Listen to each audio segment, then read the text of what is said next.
A Hora do Ungido, com o pastor Paulo Messias. Olá, meus amados irmãos e irmãs, a quem vos saúdo com a graça e com a paz do Senhor Jesus. Eu sou o pastor Paulo Messias, da Igreja Videira de Canaã, Goiânia, Goiás, Brasil, para o mundo, e trago uma palavra de Deus para a sua vida na hora do ungido. Abra o teu coração, deixa o Espírito Santo falar com você. E no final, eu quero orar, abençoando a sua vida. Nessa hora, eu quero compartilhar com você uma palavra de Deus que fala sobre o poder do sangue de Jesus. Preste atenção, no livro de Hebreus, capítulo 12, do verso 18 ao 29. Ora, não tendes chegado ao fogo palpável e ardente, e a escuridão, e as trevas, e a tempestade, e ao glancor da trombeta, e ao som de tais palavras, que quantos ouviram suplicaram que não lhe falasse mais, pois já não suportavam o que lhes era ordenado. Até um animal, se tocar o monte, será apedrejado. Na verdade, de tal modo, era horrível o espetáculo, que Moisés disse: sinto-me aterrado e trêmulo, mas tendes chegado ao monte de Sião, a cidade do Deus vivo, a Jerusalém celestial, e a incontáveis hostes de anjos, e a universal assembleia, a igreja dos primogênitos, arrolados no céu, e a Deus, o juiz de todos, e ao Espírito dos justos aperfeiçoados, e a Jesus, o mediador da nova aliança, e ao sangue da aspersão, que fala de coisas superiores ao que fala o próprio Abel. Tende cuidado, não recusei aos que fala, pois se não escaparão aqueles que recusaram ouvir quem divinamente os advertia sobre a terra, muito menos nós, os que devis daquele do céu nos adverte, aquele cuja voz abalou então a terra. Agora, porém, ele promete dizendo: ainda uma vez por todas farei abalar não só a terra, mas também o céu. Ora, esta palavra, ainda uma vez por todas, significa a remoção dessas coisas abaladas, como tinham sido feitas, para que as coisas que não são abaladas permaneçam. Por isso, recebendo nós um reino inabalável, retenhamos a graça pela qual servimos a Deus de modo agradável, com referência e santo temor, porque o nosso Deus é fogo consumidor. Aleluia! No Sinai, Deus tem que nos condenar. Precisamos ter em mente que Deus mudou a sua habitação. Veja, no Monte Sinai, Deus não está lá, Jesus não está lá, nem mesmo os anjos estão lá. Todos mudaram de residência. Estamos todos aqui no Monte Sião. Isso é assim porque Deus não deseja ter um relacionamento conosco baseado na lei, porque se for pela lei, Ele sempre terá de voltar as costas para nós e nos consumir e destruir. Deus ama a graça. Ele tem prazer em ser gracioso. Na lei, Deus tem que condenar você, mas na graça, Deus pode absorver e torná-lo justo. Sião é o símbolo da igreja, que estava oculto na antiga aliança. Por isso, o que o Senhor escolheu o Monte de Sião. Podemos ver inúmeras menções do Monte Sião no Velho Testamento. No Salmo 2, verso 6 diz: eu, porém, constituí o meu rei sobre o meu santo Monte Sião. No Salmo 9, verso 11 diz: cantai louvores ao Senhor, que habita em Sião, proclamai entre os povos os seus feitos. No Salmo 99, verso 2, o Senhor é grande em Sião e sobremodo elevado acima de todos os povos. No Salmo 110, no verso 2 diz: o Senhor enviará de Sião o cetro do seu poder, dizendo: domina entre os teus inimigos. No Salmo 128, verso 5, o Senhor te abençoe desde Sião, para que veja a prosperidade de Jerusalém durante os dias de tua vida. No Salmo 132, verso 13, porque o Senhor escolheu a Sião, preferiu-a por sua morada. No Salmo 134, verso 3, de Sião te abençoe o Senhor, Criador do céu e da terra. No Salmo Isaías 35, verso 10 diz, os resgatados do Senhor voltarão e virão a Sião com cânticos de júbilo. Alegria eterna coroará a sua cabeça. Gozo e alegria alcançarão, e deles fugirá a tristeza e o gemido. No Salmo 125, verso 1, os que confiam no Senhor são como o monte de Sião, que não se abala, firme para sempre. Deus habita em Sião. Muito ainda estão em Sião, pregando a lei, mas Deus já removeu para Sião há muito tempo. Em Hebreus capítulo 12, verso 23 diz, a igreja dos primogênitos arrolados no céu, e a Deus, o juiz de todos, aos espíritos dos justos aperfeiçoados. Nós somos esses que têm o nome arrolado no céu. Nós somos a igreja dos primogênitos, porque fomos feitos semelhante ao primogênito, que é Cristo, porque temos o nome no céu. Vivemos de acordo com os recursos do céu, não dependemos dos recursos humanos. Na lei, o primogênito recebia 66% da herança deixada pelo pai. O juiz de todos nos declarou justo. Observe que o texto diz que Deus é o juiz, mas também fala dos justos aperfeiçoados. Isso é para nos encorajar. O juiz de todos nós nos declarou justo. O magistrado celestial declarou você inocente.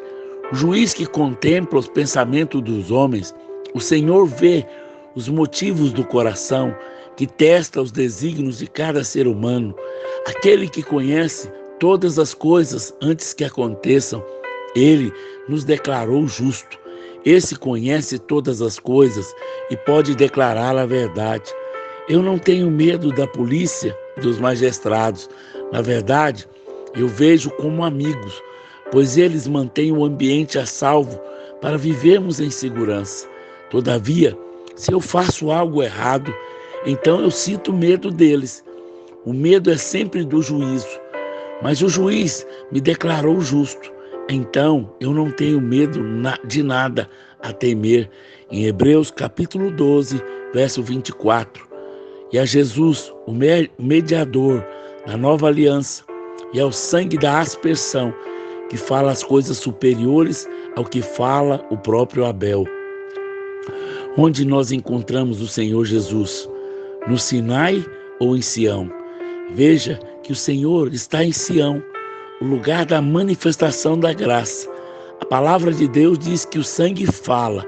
O sangue de Jesus fala coisas superiores ao que fala o sangue de Abel. O sangue de Abel fala de vingança, condenação, mas o sangue de Jesus fala de perdão. Quando Abel foi morto por Caim, a Bíblia diz que o sangue clamou diante de Deus por justiça e vingança. Gênesis capítulo 4, do verso 9 ao 11. No entanto, quando o Senhor foi morto na cruz, ele clamou a Deus, Pai, perdoa-lhes, porque não sabem o que fazem. Lucas capítulo 23, verso 34. O sangue de Jesus está falando de perdão, de misericórdia, de graça. Ouça o sangue de Jesus. Agora veja o seguinte verso. Tende cuidado, não recuseis ao que fala. Hebreus 12, 25. Quem está falando? O sangue de Jesus. Precisamos ouvir o sangue. O sangue diz que nós somos perdoados. O sangue proclama que nós somos justos pela fé. Precisamos ser cuidadosos para não recusar o que fala. O perdão dos pecados. A nova aliança é Deus falando sobre o perdão dos pecados. Muitos acham que isso é muito básico na fé, mas é um erro, um sacrilégio. O perdão dos pecados é que nos permite experimentar coisas maiores em Deus. Quando as pessoas não creem no perdão dos pecados, elas se colocam num terreno abalável e são abaladas, vivem constantemente inseguras. Elas temem quando a tribulação vem, porque não têm certeza de que todos os seus pecados são perdoados. Não podemos recusar a ouvir a voz que fala coisas superiores, porque se recusamos ouvir essa voz, estaremos num terreno movediço e abalável. Quando você sabe que não há mais pecado entre você e Deus, você tem um terreno sólido para embasar a sua fé e ela se torna inabalável. Existe a importância da ceia. Precisamos ter clareza de que a nova aliança é sobre o perdão dos pecados. O Senhor nos mandou celebrar a ceia para nos lembrarmos de Jesus e da nova aliança. Mas o que vemos são pessoas se lembrando do pecado. E quanto mais se lembram do pecado, mais abalados se sentem. Muitos acreditam que o perdão do pecado é apenas a porta e que depois de entrar por ela, eles devem aprender coisas mais elevadas e profundas. O problema é que não existe nada maior que o perdão dos pecados. Não importa o nível de maturidade que alcancemos, nós sempre precisaremos nos lembrar do perdão dos pecados. Efésios capítulo 1, verso 7, no qual nele temos a redenção pelo seu sangue e a remissão dos pecados, segundo a riqueza da sua graça. O sangue nos fala de perdão que gera fé. Perdão dos pecados não é somente o começo, mas é a fundação, é a fonte, ou seja, a origem de todas as bênçãos. Pense um pouco nisso. O que impede você de ser curado? É porque você acha que tem pecado não perdoado em sua vida. Ainda pensa que a doença é um castigo divino. Por que você não recebe a resposta para aquele pedido de oração? Porque se sente inimigo, você se sente indigno de receber, pois ainda pensa que há pecado em sua vida.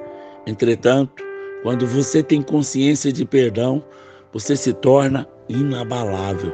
Jesus mandou que os discípulos fossem pelo mundo pregando o arrependimento para a remissão de pecados. Quando as pessoas creem que os seus pecados são perdoados, elas ganham fé para serem curadas, libertas, restauradas, enriquecidas e tudo mais que precisarem. Essa é a fonte da nossa fé, o perdão dos pecados.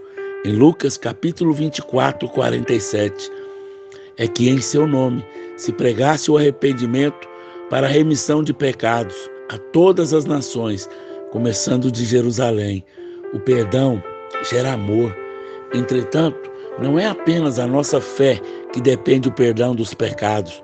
O Senhor Jesus também disse que aquele a quem é mais perdoado, esse mais ama. Nosso amor ao Senhor depende também do quanto entendemos que somos perdoados. Preste atenção, Lucas capítulo 7, do verso 36 ao 50. Convidou um fariseu para que fosse jantar com ele. Entretanto, entrando na casa do fariseu, tomou lugar à mesa. E eis que uma mulher da cidade, pecadora, sabendo que ele estava à mesa na casa do fariseu, levou um vaso de alabastro com unguento, estando por detrás aos seus pés, chorando, regava suas lágrimas e enxugava-as com os próprios cabelos, beijava os pés e ungia com unguento. Ao ver isso, o fariseu que o convidara disse consigo mesmo: se este fora profeta, bem saberia, bem a qual é a mulher que lhe tocou, porque ela é pecadora. Dirigiu-se Jesus ao fariseu e disse-lhe: Simão, uma coisa tenho a dizer-te. Ele respondeu: dize-a, mestre. Certo credor tinha 2 devedores. Um lhe devia 500 denários e outro 50. Não tendo nenhum dos 2 com que pagar, perdoou a ambos. Qual deles, portanto, o amarás mais? Respondeu-lhe Simão: suponho aquele a quem mais perdoou. Replicou-lhe: julgaste bem. E voltando para a mulher, disse a Simão: veste a mulher? Entrei em sua casa e não me deste água para os pés. Essa, porém, regou os meus pés com lágrimas e com seus cabelos enxugou. Não me deste ósculo. Ela, entretanto, desde que entrei, não cessa de me beijar os pés. Não me ungiste a cabeça com óleo, mas essa, com bálsamo, ungiu os meus pés. Por isso eu te digo, perdoados são os seus pecados, muitos pecados, porque ela muito amou. Mas aquele a quem pouco se perdoa, pouco se ama. Então disse a mulher, perdoados estão seus pecados. Os que estavam com ele à mesa começaram a dizer entre si, quem é este que até perdoa pecados?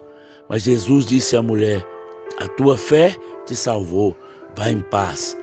Sabe, filho, preste atenção. Quem é mais perdoado, mais se sentirá amado. Essa mulher havia sido perdoada pelo Senhor. Ela não estava ali para ser perdoada, mas porque havia sido perdoada, não sabemos quem ela era. Podia ser Maria Madalena, a mulher pega em adultério em João 8. O fato é que ela amou porque havia provado o perdão. E naquele dia, o Senhor reafirmou a verdade. Todos nós precisamos ter essa verdade reafirmada frequentemente. Aquela mulher não disse nenhuma palavra, mas o Senhor disse a ela, a tua fé te salvou, vá em paz. Perdão nos enche do Espírito. Contudo, é importante ressaltar que a maior bênção de todas, o Espírito Santo, nos é concedida quando nós cremos que os nossos pecados são perdoados. No momento em que o Espírito veio sobre Cornélio, foi justamente quando Pedro falou sobre a remissão dos pecados. Em Atos, capítulo 10, no verso 43 ao 44.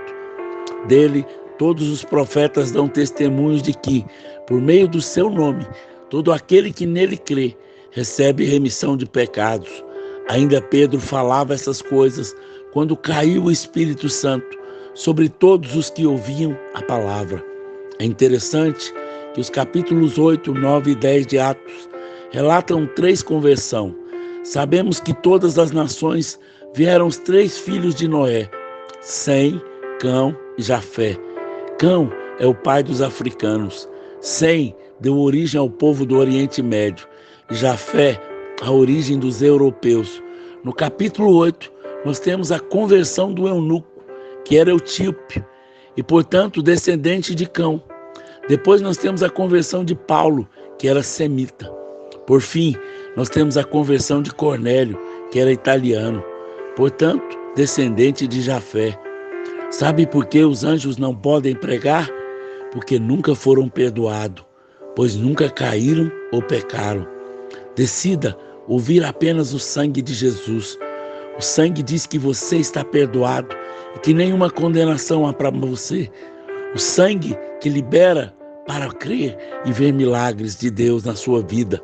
O sangue é o que garante que você é mais amado.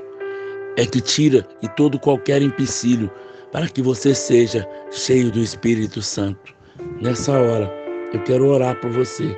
Eu quero orar pela libertação dos vícios na vida da Rosimire, do João Marcos, do seu Abidel Ramon, do Rogério. Eu oro pela conversão do seu Juarez Marçal, da Aldenora Cavalcante, do Ronan Júnior, do Idelvando e do Mateus. Vamos orar? Pai, graças te damos, ó Senhor, por essa palavra, por essa revelação, pelo poder do sangue de Jesus. Nessa hora, oramos por todas as pessoas que ouviram essa palavra até o final. Declaramos que elas são lavadas, remidas pelo sangue do Cordeiro, que elas são perdoadas e que nenhuma condenação há mais sobre elas. Eu creio na tua palavra, na tua bondade, eu creio no Senhor. Pai, manifesta a tua glória e o teu poder, dá sabedoria, dá revelação aos teus filhos, abre os teus olhos, que eles estejam, ó Deus, debaixo da nova aliança, livres da lei, e hoje eles podem entrar com ousadia diante do Senhor. Nós te louvamos por cada cura, por cada milagre, em nome de Jesus. Amém, amém e amém. Se você pode, nos ajude a divulgar essa oração no canal do YouTube, para que mais pessoas tenham revelação da palavra de Deus. Amém?